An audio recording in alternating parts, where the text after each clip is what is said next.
మన అందరి పట్ల దేవుడు ఒక ప్రణాళికను కలిగి ఉన్నాడు. మన పట్ల, మన బిడ్డల పట్ల, మన సంఘం పట్ల, మన పరిచర్య పట్ల దేవుడు ఒక ఉద్దేశాన్ని కలిగి ఉన్నాడు. మనందరం హెచ్చించబడే సమయం ఒకటి ఉంది, దీవించబడే సమయం ఒకటి ఉంది, ఆశీర్వదించబడే సమయం ఒకటి ఉంది, దేవుని చేతిలో బలముగా వాడబడే సమయం ఒకటి ఉంది. అయితే ఆ సమయం వచ్చేంత వరకు మనం ఎదురు చూడాలి.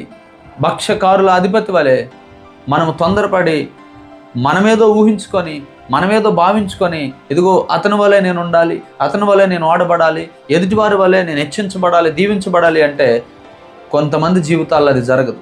ఒక్కొక్కరికి ఒక్కొక్క తలాంతునిచ్చి దేవుడు వాడుకుంటాడు, తన పనిని ఈ భూమి మీద జరిగించుకుంటాడు.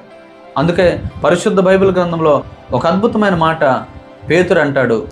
పేతురు రాసిన మొదటి పత్రిక 5వ అధ్యాయము 6, 7 వచనాలు. దేవుడు తగిన సమయమందు మిమ్మల్ని హెచ్చించినట్లు ఆయన బలిష్టమైన చేతి కింద దేన మనస్కులై ఉండుడి.